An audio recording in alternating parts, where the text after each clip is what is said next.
Hi there, my name is Daniel Akanov. My student ID number is A01229124, and today I'm going to be briefly demoing my Snake game for Object-Oriented Programming 2. So I have some files here, my game file, which has a run game method, which runs the whole game. I have a Snake class, which is responsible for all the snake attributes and some methods that move it and check its collision. I have some walls that I generate in my game matrix to make playing a bit more difficult. I have a food class for the food that the snake collects along the way as you're playing. I have an autopilot class which incorporates a breadth first search algorithm that is used to turn on the that is used in the autopilot class in order to have the snake move on its own towards food objects and avoid obstacles. My node class works along with the autopilot class, and I also have a constants class for the width height of the game and everything else. So I would say that one of the solid principles that my code shows is the single responsibility principle.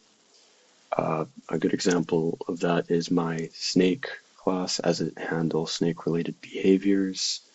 The food class manages food positions and drawing, and wall deals with wall generation and rendering and whatnot. And also the game class is of course responsible for game management and the initial setup and looping through. But yeah, that's just about it. Thank you. And so now I'll briefly demo my game just to show how it works.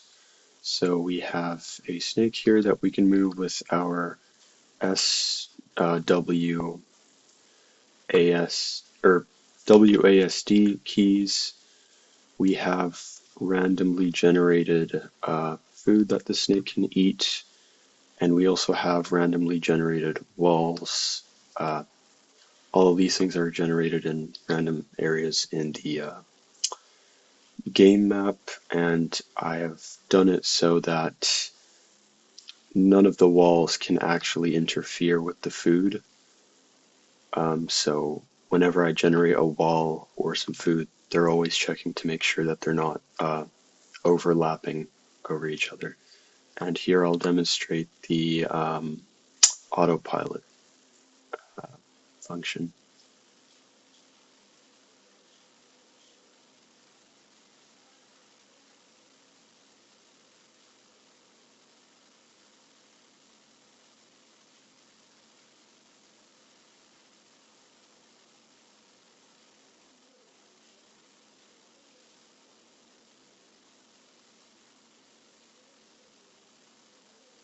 So notice how it avoids all the obstacles, and that's pretty much it.